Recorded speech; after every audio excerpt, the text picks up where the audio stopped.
Bom, gente, sejam bem-vindos. Quem está vendo esse grafite aqui atrás, que já foi muito comentado em todos os vídeos que eu gravei, hoje nós vamos entrevistar quem fez o grafite, o Bieto.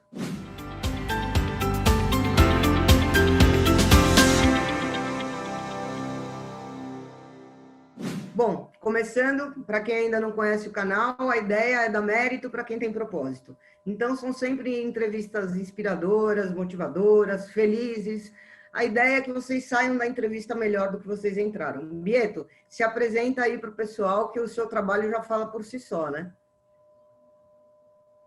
Olá, tudo bem? Eu sou o Bieto e eu não sei como me apresentar, Mel. Eu Bom, sou um artista plástico e tô aqui para a gente trocar uma ideia. E vamos aí.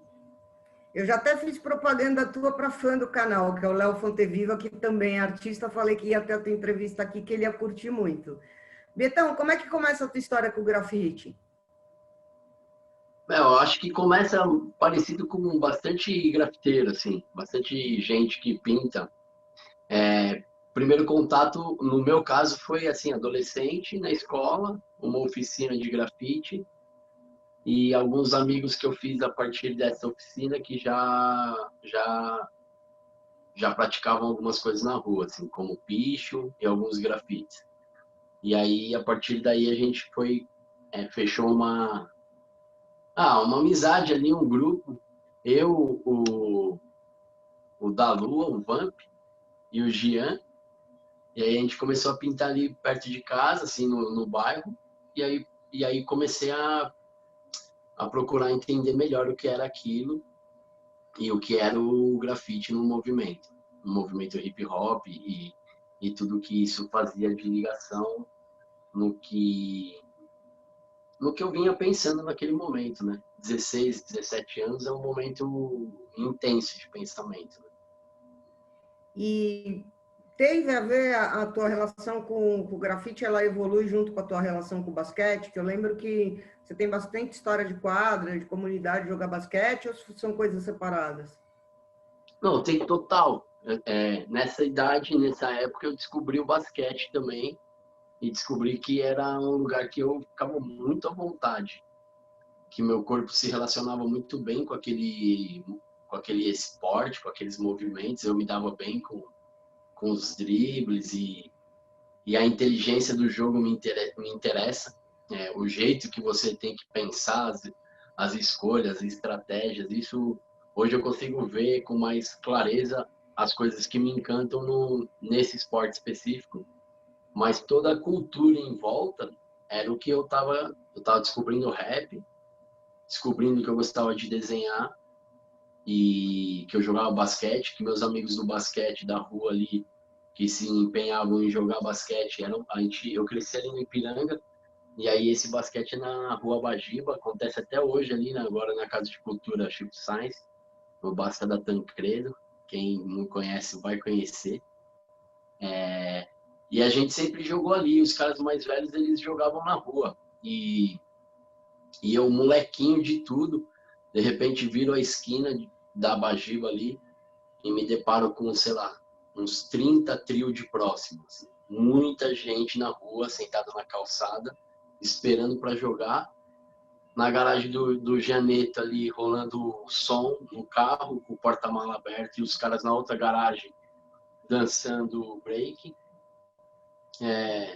E era na frente da casa do meu camarada, e eu ia pra. Puta, a hora que eu vi isso, eu falei, caraca, velho, o que é isso tudo? E aí eu comecei a jogar, já jogava um basquete, comecei a ficar por ali e fazer amigo e desenrolar. E de repente o grafite tinha total a ver com essa atmosfera, saca?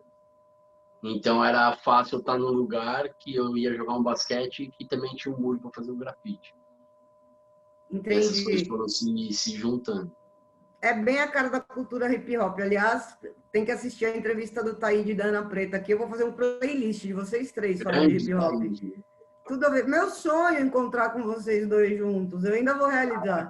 Porra, tá aí de Né? nossa, monstrão.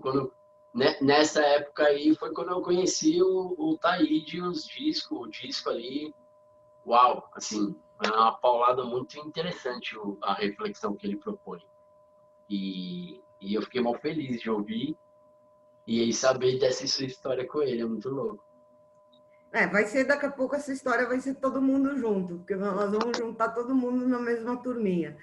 E me conta uma coisa, tem uma história muito engraçada. Como é que você conheceu o Deco, cara? Putz, o Deco é meu amigo de infância, o irmão do Deco, o, o irmão, um dos irmãos mais novos dele, ele desenhava. E aí eu tinha recém mudado pro bairro e, e era molequinho, assim, de, sei lá, 8, 9 anos. E por vezes eu tava jogando bola no quintal com meu irmão e ele passava por lá, e a gente conversava e ele me mostrava uns desenhos. Eu nem desenhava muito. E eu lembro de ter ficado encantado com como ele usava o lápis de cor nos desenhos do Street Fighter, que ele copiava na máquina de fliperama. E eu achei isso incrível. E aí, tempos depois, nessa época do basquete, o Deco era um desses caras que fazia o basquete acontecer ali na Bajiba. E ele era um pouquinho mais velho que eu, sei lá, 3 anos, mas nessa idade já dá uma diferença grande, né? Você com 13, ele com 17, 16, 17 já. E já é homem quando você é molequinho, né? Então a gente não era tão próximo, mas a gente sempre jogou ali, mas eu era muito menor naquele momento. Mas ele era um desses caras que cuidavam pro basquete acontecer. E aí eu fui crescendo e quando eu fui querendo jogar mais longe, minha mãe não deixava eu sair de casa, assim, não deixava eu ir para os lugares. Daí o Deco ia lá em casa e falava, tia, deixa que eu levo ele, depois eu trago. Aí ela deixava eu ir. E aí a gente rodou vários lugares para jogar basquete, né? Tipo São Paulo toda, quase. A tua mãe confiava no Deco, é isso? É. Que falta de juízo.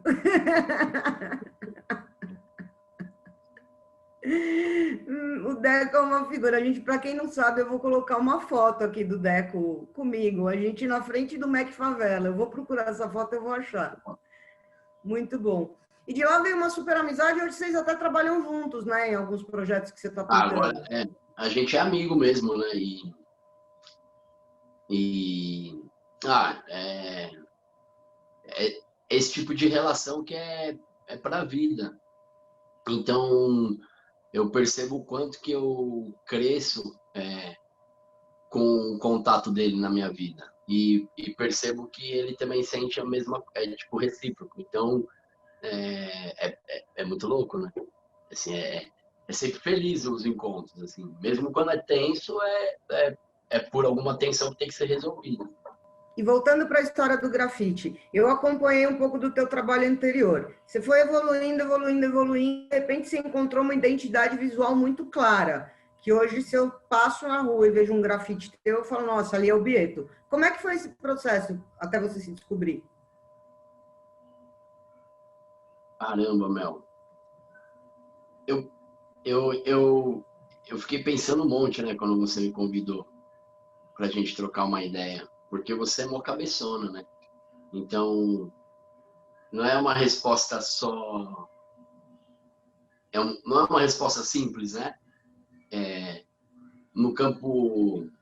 Eu sempre pensei, e hoje eu tenho mais clareza sobre o que eu penso acerca disso, que a arte servia e serve como uma espécie de lapidação, talvez uma outra palavra, se o repertório fosse mais amplo, eu usaria outra, mas uma espécie de entendimento do ser humano, do ser humano, assim, do meu ser. E quando eu tive a oportunidade de ver a história da arte na faculdade, uma linha meio cronológica, me parecia sempre que era o caminho que eu tinha feito da adolescência. Claro que, assim, salvo os comparativos, mas estou dizendo, primeiro reconhecer, escrever meu nome, depois eu ficar procurando. O grafite sempre trouxe essa provocação de você criar o seu estilo. Mesmo que no primeiro momento você fica preso em letra e bonequinho, você tem que procurar um estilo que é seu e que não é igual dos outros. Então você já fica nessa conversa com você mesmo.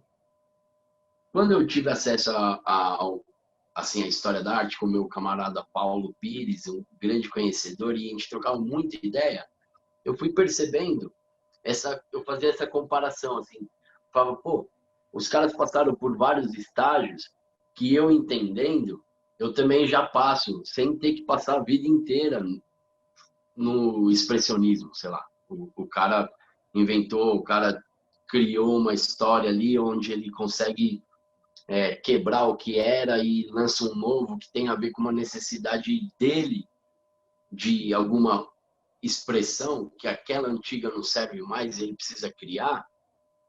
Eu pude ver pela história todas que foram quebrando umas na outra, assim, até chegar no que a gente tem de arte contemporânea hoje. Então, entendendo isso, eu sempre vim nessa busca comigo de, não sei, assim, meio perdida e sempre com o foco de que eu tinha que pintar, o que eu tinha que produzir como arte, era uma necessidade minha de compartilhar o que eu tinha de melhor, o que acontecia de melhor comigo, todas todas as sensações que me deixavam mais potente, ou mais vivo, ou com mais energia. Então, sempre que eu pintei com a finalidade de quando o outro encontrasse com o meu trabalho, ele sentisse esse tipo de sensação. Então eu caminhei por vários lugares.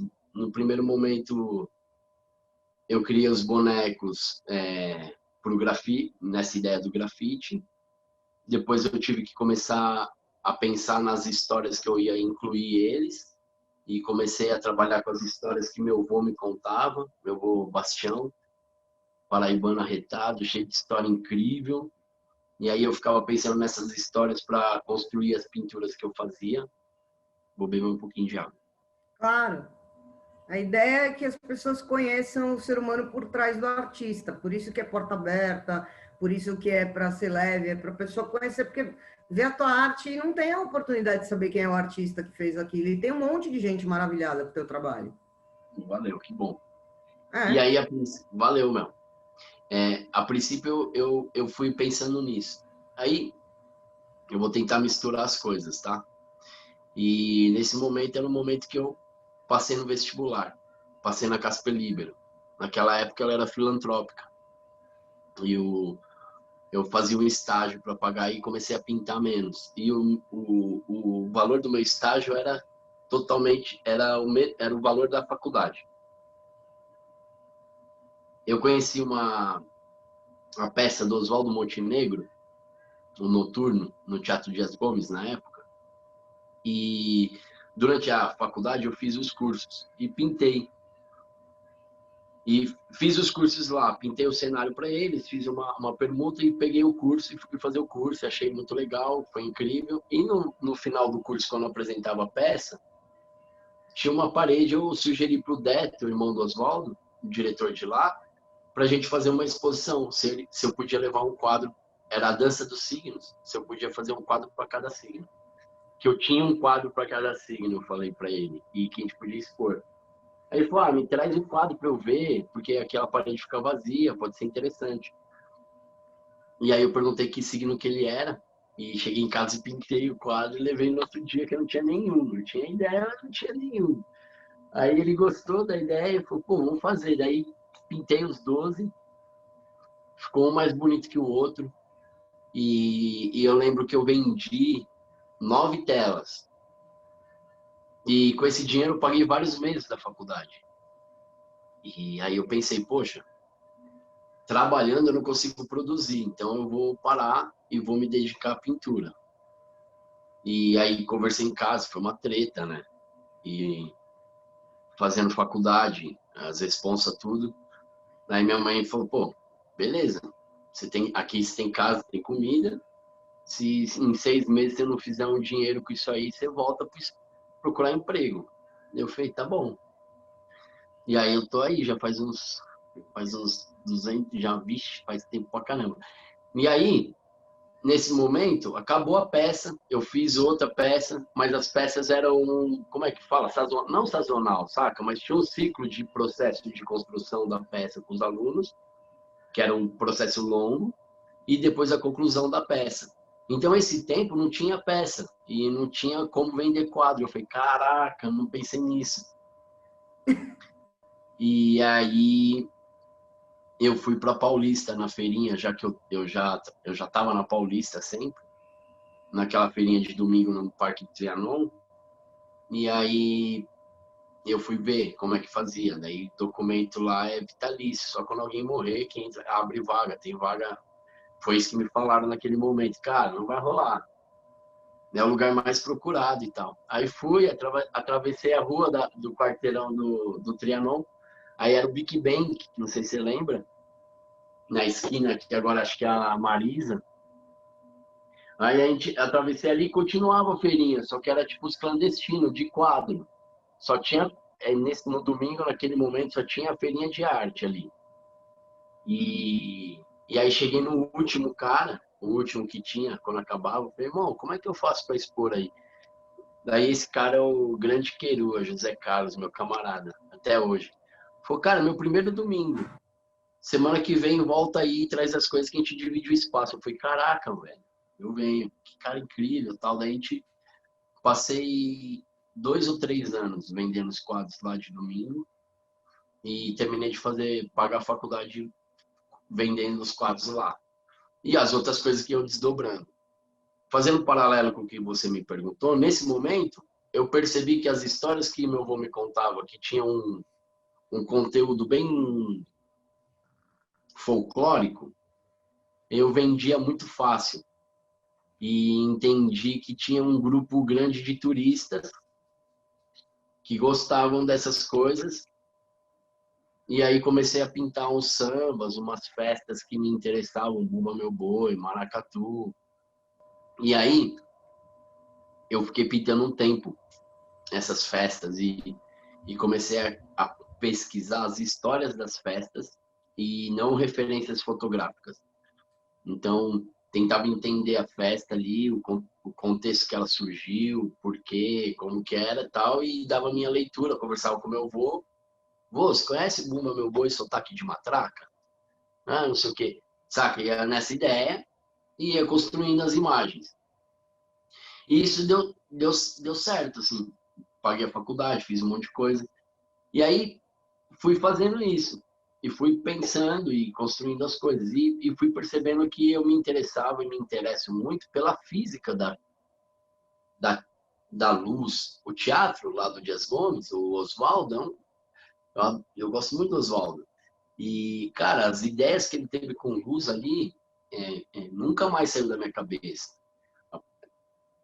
Ideia simples, mas que usando num contexto intenso de arte, assim, música, ao vivo, gente que toca muito, canta, e a cena e a coisa acontecendo, e aí a sombrinha de um personagemzinho aqui fica gigante lá no fundo,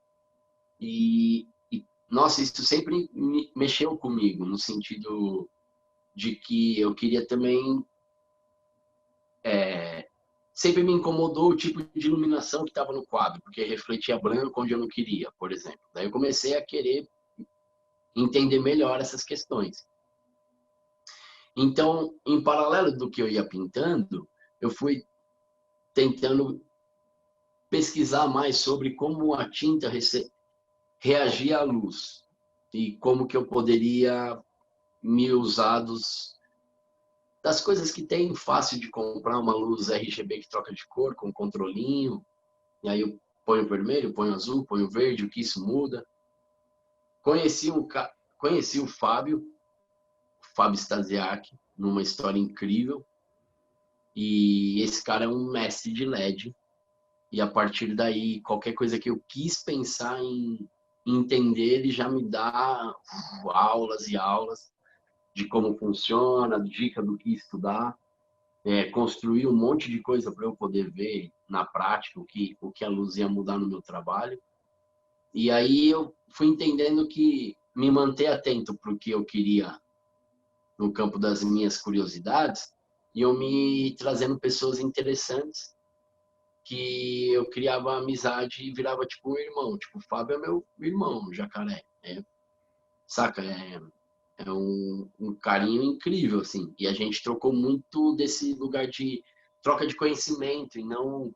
A gente não viveu grandes histórias igual meus amigos da faculdade ou meus amigos do basquete, assim, histórias de a gente acordou e foi fazer tal coisa, lembra? Daí o cara caiu, machucou. Não é isso. A gente se encontrou para pensar, para trocar ideia, produzir coisa. E sempre que a gente se encontrou foi assim, saca? E no meio desse caminho a gente viveu nossas histórias, assim, o que eu estava passando, o que ele estava passando. E, e aí, então, no primeiro dia eu me senti muito amigo dele. A gente se abraçava assim, tipo, cara, que legal que você existe. Pelas ideias que ele estava pesquisando e que ele percebeu que eu estava pesquisando também. Nesse sentido, eu comecei a entender que na pintura eu estava bastante preocupado com os movimentos dos meus personagens, os movimentos às vezes a desculpa da narrativa, sei lá, o samba, era desculpa para eu chegar logo na hora que o personagem ia segurar o pandeiro, para eu ver qual ia ser o movimento de como ele ia segurar o pandeiro, como como que ia bater a luz. O melhor momento da pintura, para mim, era sempre no final dela. Eu ficava várias horas arrumando, colocando em perspectiva, pensando onde ia bater. E essa parte eu adorava. Pensando onde ia bater a luz, como vai projetar a sombra, e até chegar no movimento. Aí, depois disso, que eu começava a sentir o prazer do volume da coisa acontecendo, eu perceber as intensidades. Aí eu fui pensando que eu queria só sentir essa parte com a pintura.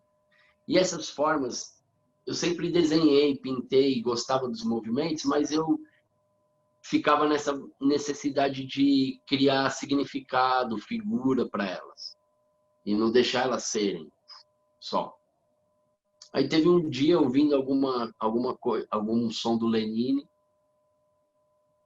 que eu entendi, assim, que uma frase que ele fala sobre alcançar um lugar só pela melodia, eu entendi a questão de, cara, eu não preciso mais colocar uma história.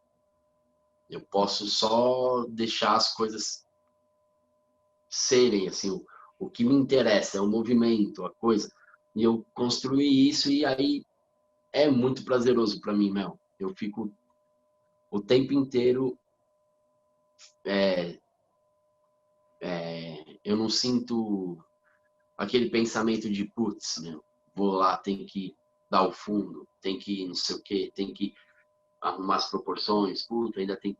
Eu não sinto mais nenhum tipo de coisa assim, é só para onde ele vai, o que ele quer contar, onde eu quero chegar, sei lá, umas conversas diferentes. E, e foi chegando nesse trabalho assim. Eu não sei se eu te respondi, mas eu tentei. Respondeu muito bem. Foi um processo libertador, né? Porque hoje você foca no que você queria focar desde o começo, que é o movimento. E é livre, você não está preocupado em ter desenhar alguma coisa e sim deixar o movimento se expressar sozinho. É bem legal. Agora, durante bastante tempo, você produziu essa tua arte, já estava com essa tua identidade e aí recentemente você estourou. Como é que foi esse processo? Porque foi assim, teve um divisor de águas, assim, foi muito rápido, né? Você estava fazendo teu trabalho, eu já vi o teu trabalho, de repente você estourou. Como é que muda alguma coisa na tua vida? Porque hoje eu vejo que você está sendo super demandado para pintar a casa de Fred, para pintar a casa de um monte de gente, enfim. Mudou a tua vida, a tua rotina? O que é diferente ou é igual?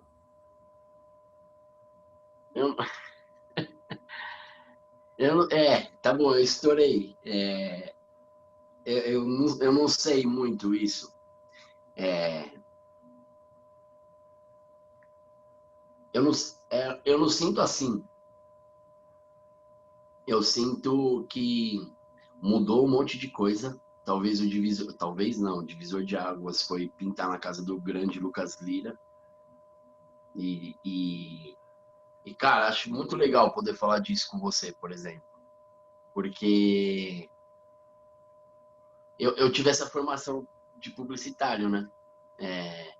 Na Casper Libero, quando eu cheguei lá, a faculdade era incrível, jornalismo pô, melhor jornalismo, um monte de professor crítico, mó legal, assim, pensamento muito louco, foi muito bom para mim. E aí, só que eu cheguei na faculdade e não tinha nem Macintosh. Eu aprendi a fazer banner em Flash. De lá para cá, o que é? O meu celular agora é mais forte do que qualquer computador que eu tive na minha vida. E, assim, ele faz tudo. Eu nunca tive um computador bala mesmo para ter um Photoshop instalado, por exemplo, naquele momento, saca? E tudo que é agora. De repente, youtuber, YouTube, e não sei o quê, e ouvindo vários comentários de vários lugares, mas das minhas bolhas, né?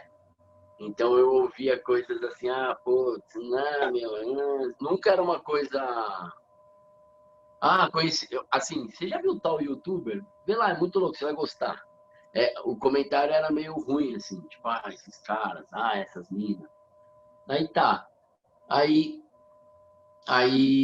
fazendo o que eu estava fazendo, uma amiga indicou meu trabalho, o Lucas e a Bruna gostaram e o assessor entrou em contato, marcou, foi, pô, legal, vamos pintar. A gente combinou.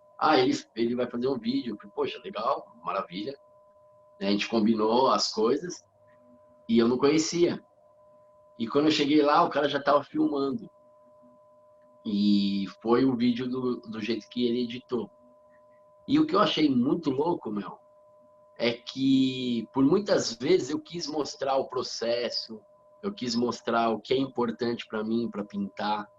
Conversei com amigos publicitários, conversei com gente de cinema, conversei com um monte de gente ao longo da minha vida para a gente produzir um vídeo, alguma coisa que me representasse, que contasse como eu faço.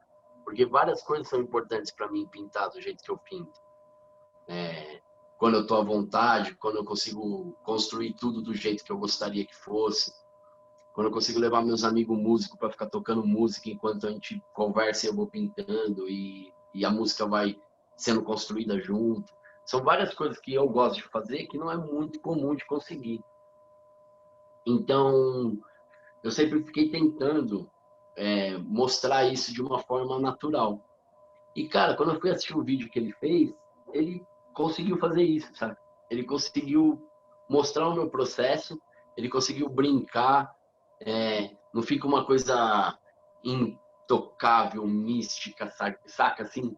Tipo, eu penso assim, eu penso que a gente é só ser humano mesmo, tudo igual e tudo diferente. E eu não conhecia ele. Então, eu tive uma relação de ser humano para ser humano. E ele, mó legal, a mulher, a Bruna, mó legal. O dia foi mó agradável. E quando eu assisti o vídeo me representa super. Que legal, cara. Qualquer pessoa do mundo pode ver esse vídeo e eu vou ficar feliz com o que eu fiz e como foi mostrado e como ele abordou as coisas. E aí, depois de um tempo, eu percebi que, por exemplo, no shopping, as meninas mais, tipo, uma geração que eu gosto de conversar porque eu vou para colégio com o Celinho, o projeto de volta para a escola, ou algumas vontades que eu tenho de conversar com o colegial, assim. Pô, esse pessoal querendo tirar foto comigo. Pô, eu vi que você pintou a casa do Lucas Lira, que legal. E assim, feliz de me ver para abraçar e essas questões. Eu falei, cara, que legal. E aí fui entendendo isso. Estou entendendo, na verdade. Porque realmente o que muda é você perceber que tem gente que gosta de te ouvir. E eu sempre tive uma questão com isso. Assim, sempre pensei que eu gosto de conversar. E sempre pensei, por exemplo, quando eu ouvi você, uma das primeiras vezes que eu te ouvi conversando, e ouvi o seu jeito de pensar, e e você construiu uma história, e eu fui entendendo e falei, caraca, que mulher inteligente, mano. Olha como ela pensa, caraca. Eu sempre fiquei pensando depois desses encontros que eu tive, porque como artista, talvez diferente de outros profissionais que têm que cumprir, né, determinadas horas no mesmo posto, com os encontros determinados por, sei lá, uma caixa de supermercado, que encontra um montão de gente, mas é uma passagem rápida e não tem ideia. Eu tenho a chance de ir na casa das pessoas, trocar ideia, tomar um café, ouvir a história, falar a minha. E eu sempre fiquei pensando que é um privilégio incrível. E que, de uma certa forma, eu tinha que compartilhar com outras pessoas os conhecimentos e os entendimentos que eu tinha a partir dessas oportunidades. Por exemplo, um professor de filosofia da minha faculdade, que fica meu amigo, e que me chama para encontros incríveis, onde tem um monte de outros professores de faculdade, de filosofia, eu só ouço. Aí eu, putz, cara, como eu queria que uns camaradas do basquete tivessem aqui comigo ouvindo essa ideia. Eu não vou saber falar para os caras o que os caras, putz, né? Então eu sempre fiquei pensando nisso. E de repente entender que eu tenho poder aqui no Instagram, no YouTube, no Facebook, na internet, de dominar o vídeo que vai sair, a informação, com quem a gente vai conversar, e eu compartilhar a partir de mim mesmo, me fez pensar mais sobre essa responsabilidade, saca? Que eu sempre pensei, sempre gostei, e agora eu posso fazer. E como que eu faço isso? E para onde eu faço? Para qual finalidade? Porque as coisas são diferentes do que eram, né? Não é só, para eu vender trampo, saca? Tem um monte de gente que quer trabalho meu legal, mas eu só atender a expectativa de, quero um trabalho seu, vou lá e pinto, tiro uma foto, falo, mais um lugar que eu pintei, pô, lá a casa da Mel, ficou lindo, pô, a Mel é uma mulher incrível, tal, legal. Mas é isso? Só isso não? É tudo isso ou tem mais? Isso é tudo que eu posso? Isso é tudo que se pode com essa comunicação?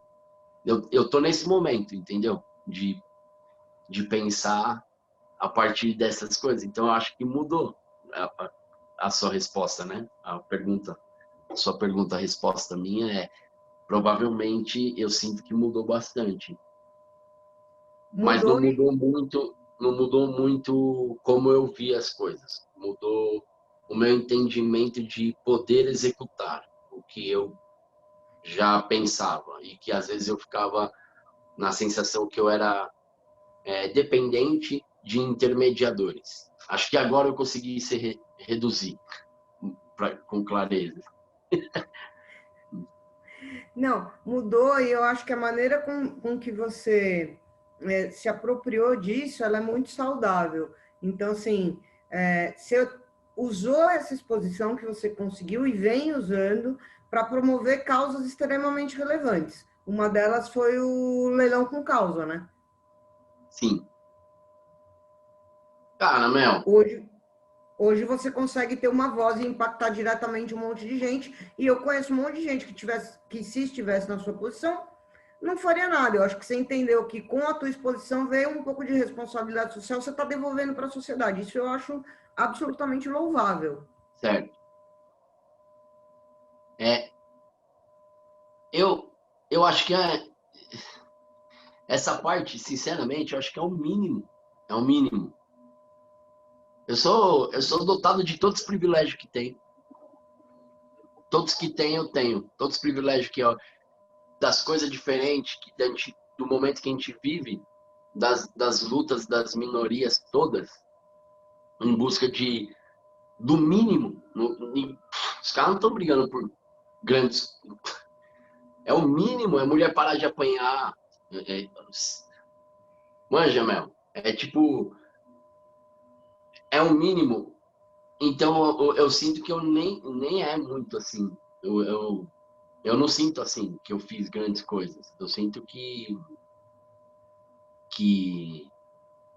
tem uma coisa que eu acredito no, no fazer do que eu faço como arte, é que eu preciso ser verdadeiro comigo, dentro do que eu sei, que eu sinto, tá ligado? Acho que todo mundo sabe isso. Então, eu sei o que eu passei, as experiências que eu tive, e de repente eu tenho essa oportunidade de impactar, assim, só para você, quando eu comecei a perceber, eu pintei lá a casa do Lucas, deu um tempo, mudou o fluxo da minha internet. Então, eu fui para Goiânia. Aí, com os amigos, a gente foi numa feirinha orgânica, vegana, era isso. E aí tinham várias coisas incríveis para se comer. E eu falei, ó, vou comer o acarajé aqui. Tinha um acarajé vegano incrível da senhora ali. E aí eu vi que tudo era muito cuidadoso e tudo tinha um selinho do Instagram. Da senhora, da outra, da outra, da outra, da outra. Aí eu pensei, cara, eu tenho um montão de seguidor. Como que eu vou comer esse acarajé sem ligar a câmera e falar para a senhora, meu, me conta a história aqui mínima do acarajé e tal. Aí nasceu em mim esse entendimento de, cara, vai ser mó invasivo você ligar a câmera e falar para a mulher falar. Tipo, puf, fala aí agora. Ou, você pergunta antes, mas se você perguntar a hora que você ligar, não vai ser espontâneo. Vai ser meio shopping tour, assim. E não é o caso, não vai ficar legal. Aí sofri um pouco ali rápido, procurando as coisas, vi que tinha depois uma sobremesa incrível. Tinha um cara com chips de batata incrível, que ele plantava batata. Aí eu pensei, ah, cara, na moral, vou ligar. Liguei, ah, tô comendo uma acarajé, fiz aqui, fiz. Eu lembro de uns amigos até terem brincado, assim, sobre isso. Ah, virou blogueiro nessa hora, assim. Porque todo mundo sentou, comeu. Aí eu fui conversar sobre isso. Falei, cara, não é tão nesse momento não foi tão agradável ligar a câmera, assim, não foi uma coisa que é natural de mim. Mas eu não consegui pensar que eu não ia conseguir comer aquilo, não pensando que eu ligar a câmera e compartilhar no Instagram ia fazer uma diferença para ela. E vai fazer uma diferença. Se ela tá divulgando o Instagram, por exemplo, é porque é importante. Aí o cara falou, pô, entendi. Eu falei, porque eu não vou conseguir comer isso aqui pensando, puta, eu podia falar que eu tô comendo um acarajé aqui, no custo tá muito bom e vai ser muito legal, eu tô com os camaradas firmeza. Não é uma construção foi muito fácil, mas ao mesmo tempo eu entendi que aquilo que eu tava te falando era possível só por uma disposição minha mesmo. Aí eu fui para Goiânia, fui pintar uma escola e fui pintar a sala de aula de matemática. Daí a professora perguntou o que ia ficar na intenção da minha cabeça ali. Eu falei que eu ia ficar pensando na progressão aritmética que o Fibonacci identificou. E que eu ia ficar pensando nisso. E que eu ia ficar pensando nos números. Ia ficar fazendo a soma dos números e outros pensamentos. Mas eu ia ficar pensando nisso. Eu já tinha visto uma lista de até o número mais, sei lá, vários números da sequência, fiquei vendo os desenhos que ela fazia, só porque eu queria. Aí tinha uma lousa, tinha uns canetões lá, e a professora, eu falei, professora, mas como é que, eu não sei se eu entendi o que eu entendi do Fibonacci. Como é que é, de fato, que ele entendeu? O que ele entendeu de fato? Você pode me contar? Daí ela falou assim, ah, eu posso. Aí, enquanto ela foi pegar as coisas, eu liguei o ao vivo e botei no tripé que eu tava pintando, só virei o tripé. E ela começou a me dar aula e eu olhando. Aí eu fui, em tipo uns 30 segundos de aula, eu falei, professora, a senhora tá ao vivo, tá? Daí ela, meu, mas você não, como assim? Nossa! Eu falei, não, aí o professor Ricardo também já ficou, vai, ó, e já começou a dar, assim, continuar a aula para ela continuar assim, vai, ó, Fibonacci. Aí ela foi, pô, foi incrível, saca? Foi incrível. Eu fiquei pensando assim, caramba, ai, que legal, eu consegui fazer aquilo que eu sempre quis, assim, no momento, compartilhar uma ideia que eu estava presente. Depois ela ficou feliz porque ela viu que ficou mó legal e os comentários que eu tive naquele momento foi, puta, eu nunca tinha entendido isso. É, que legal, aí, pô, eu vou dar mais valor para minha professora. É, enfim, foram vários comentários muito legais, assim. Então, eu tô meio que nessa, meu, entendendo isso e tentando pôr em prática na hora e não ficar pensando para daqui a pouco, saca? Então, às vezes faz a gente errar, né? Mas o Mas importante é que você está fazendo. Você entendeu que hoje você tem uma capacidade de impactar um volume muito grande de pessoas, e quando você falar é o mínimo, mas é o mínimo que tem gente que não faz. Entendeu? Eu entendo, acho que eu sou da tua praia, penso que nem você, mas é um mínimo que você poderia estar acomodado, e não é o caso, entendeu? Eu vejo você ajudando, teve a campanha, a gente acabou nem explicando o que era o leilão com causa. Ainda está rolando o leilão com causa? Pergunto. tá rolando e vai rolar sempre, porque eu entendi isso. Aí veio a pandemia. Aí tiveram pessoas que cuidaram de mim. A Eva, por exemplo, amiga da minha mãe de infância, que no momento que eu era bebezinho, trabalhava na casa da minha mãe, do meu pai. E caramba, a Eva me educou. E aí eu pensei, eu estava em casa com tinta, caneta, tinha feito uns trabalhos, estava tudo bem, eu paguei minhas contas. Aí pensei, cara, e a Eva que é diarista? Que ela vai fazer, velho? Aí liguei pra ela, falei, e aí, Eva, como pá, não sei o quê. Amiga da família, assim. Como é que você tá, tal? Você tá trampando em os lugares, tal, não sei o quê. Ah, todo mundo parou. Aí eu fiquei pensando nisso. Eu sempre tive a vontade, depois de entender no Facebook que eu postava uma foto e as pessoas comentavam, eu falei, isso é perfeito para um leilão, né? Ó, tal, dá os valor, as pessoas já vão vendo na sequência o valor, eu pensei, tá pronto, eu vou fazer o leilão. Fiz no Facebook, foi mó legal.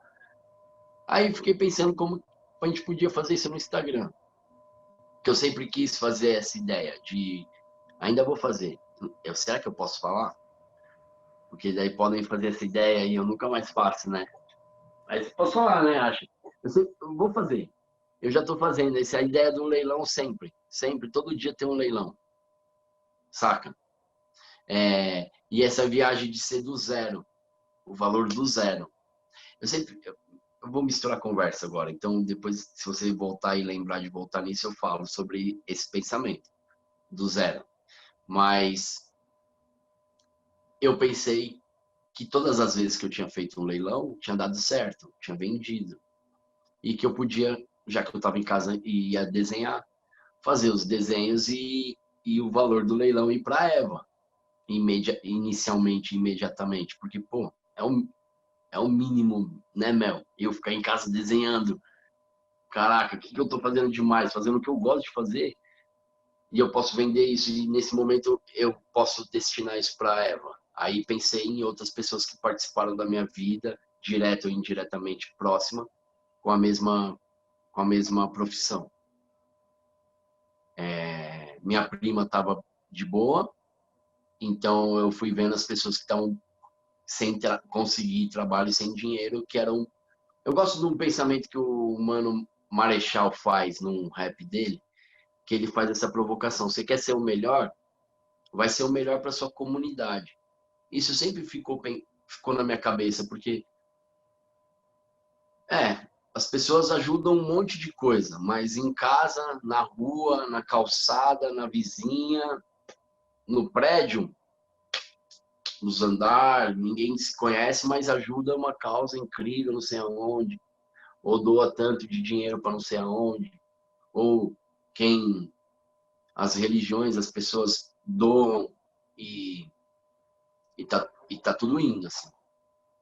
E às vezes do lado não tá acontecendo, né? Assim, eu sempre pensei nisso.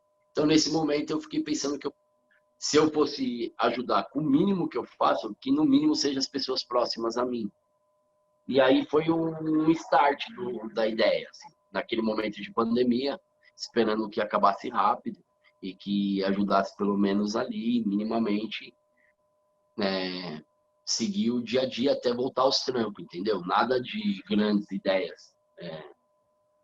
E aí fui pensando nos lugares que eu tinha pintado. A casa a Casa Mariás, que trabalha com mulheres vítimas de violência doméstica. No momento da pandemia tinha aumentado, sei lá, 60% o número de violência. Aí eu pensei, poxa, a gente pode fazer e destinar a grana lá também. E aí foi pensando assim, o que tinha próximo, que era de fato coisa que eu tinha contato real.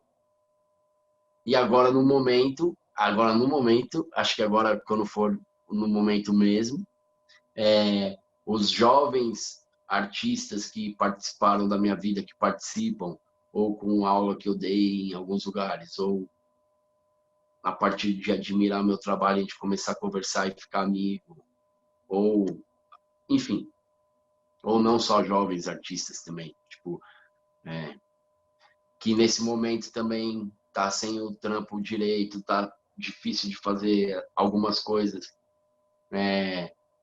e a partir dessa ideia que você falou, agora os próximos momentos vão ser, a gente vai leiloar os desenhos deles e o leilão vai para eles mesmos.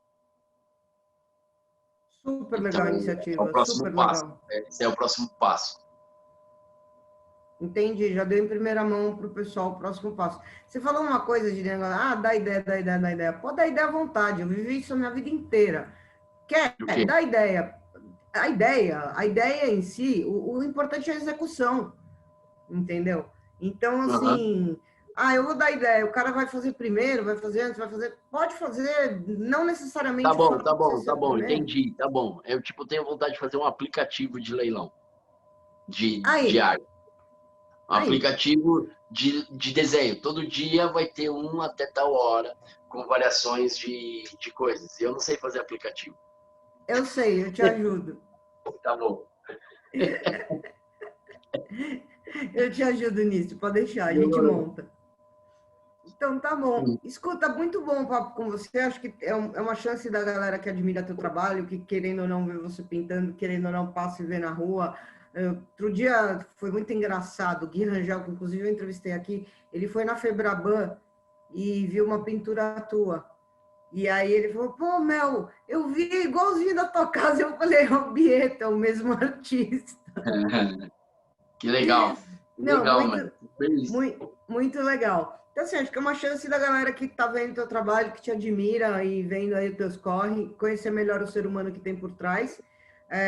E você fica à vontade para dar aí qualquer mensagem que você queira dar para a pessoa que te assistiu até agora. Quem assistiu, segue o canal, curte, prestigia. Tem outros conteúdos aí que podem interessar vocês nesse modelo de entrevista.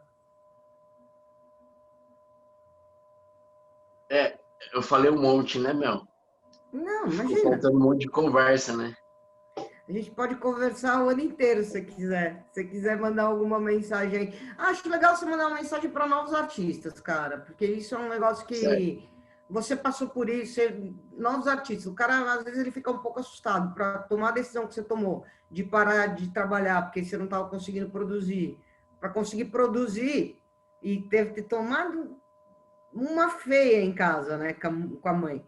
Mas, assim, exige coragem. Então, assim, o que você diz para o cara que hoje está pensando em se desenvolver na área da arte?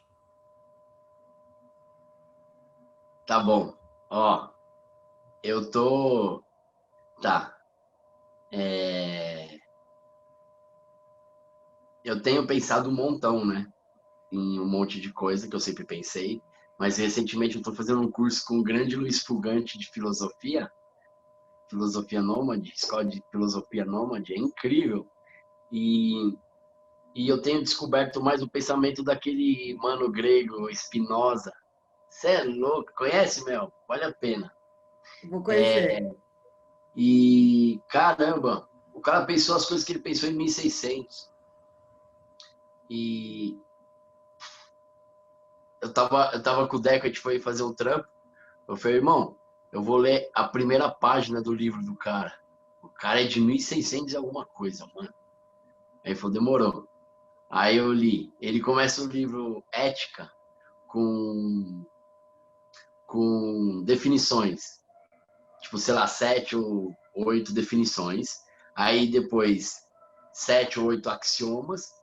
E depois 13 proposições. Isso dá, tipo, sei lá, 2 páginas do livro.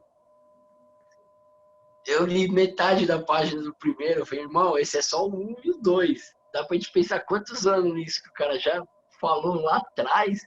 Por que a gente não aprendeu isso na escola, desse jeito, entendido, bem entendido, cara?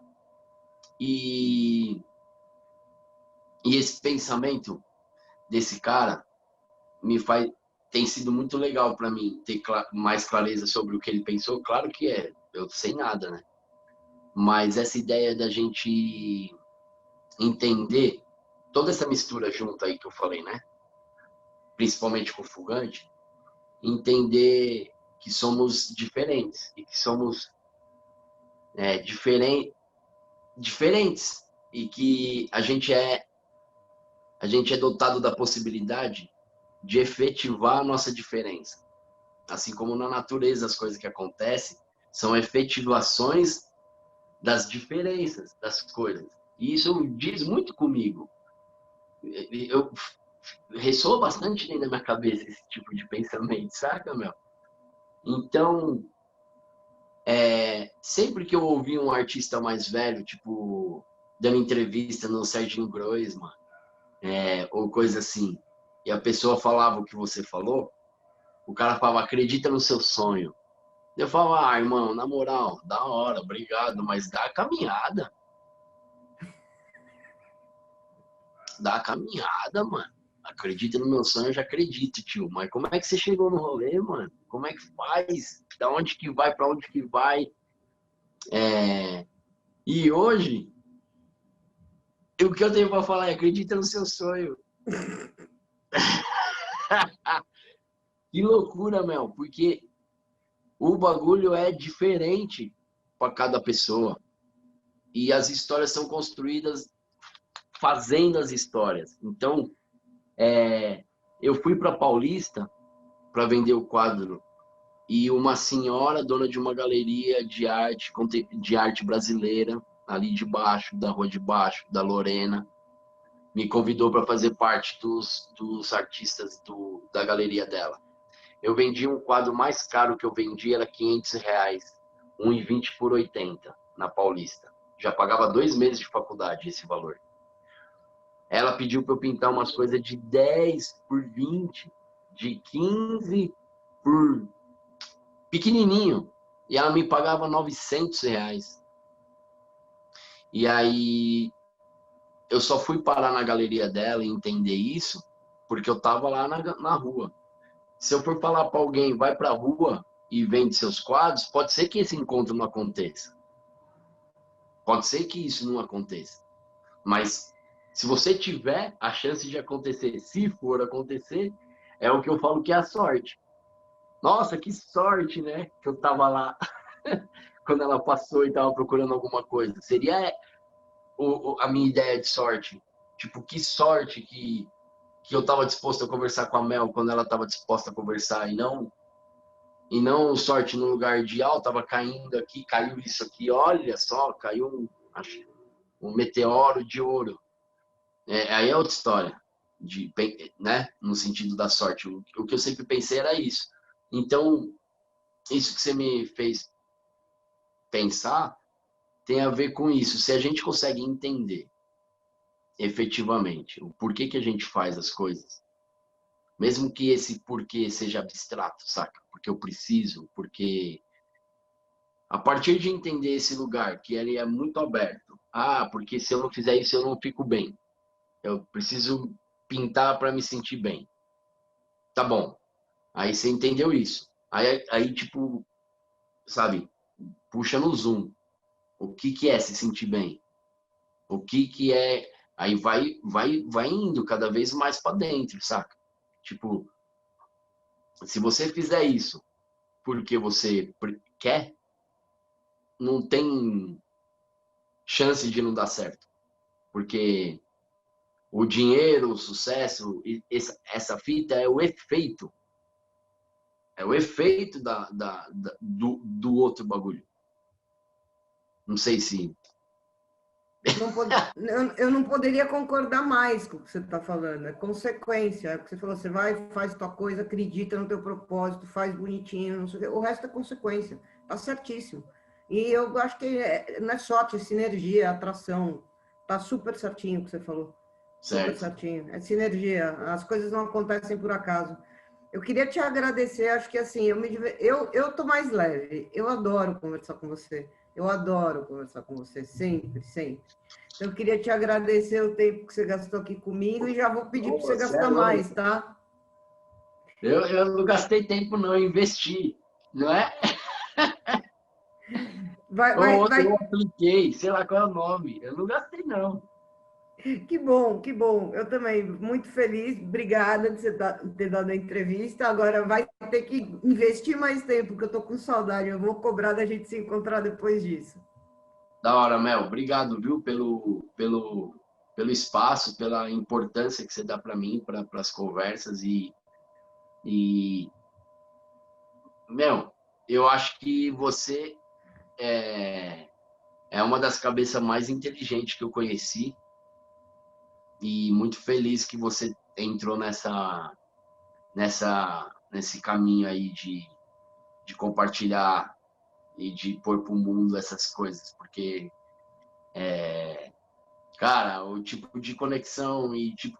Eu tenho pensado sobre inteligência, mas depois a gente conversa isso em outro momento. Mas eu estava ouvindo um podcast de ciência, chama SciCast, já que, né, é muito demais esse. É, me fizeram pensar se a inteligência é um efeito da consciência ou se a consciência é um efeito da inteligência. E aí depois eles foram pensando sobre o que é inteligência, né? E foram chavando esse pensamento. E você é uma cabeça inteligente. Pelo entendimento do podcast lá depois, o jeito que se associa e combina coisa, velho, é impressionante de ver. Espero que as pessoas tenham a oportunidade de ir acompanhando o canal e entendendo isso. Da hora, Mel. Valeu. Obrigado. Tamo junto, é nóis. Valeu. Valeu.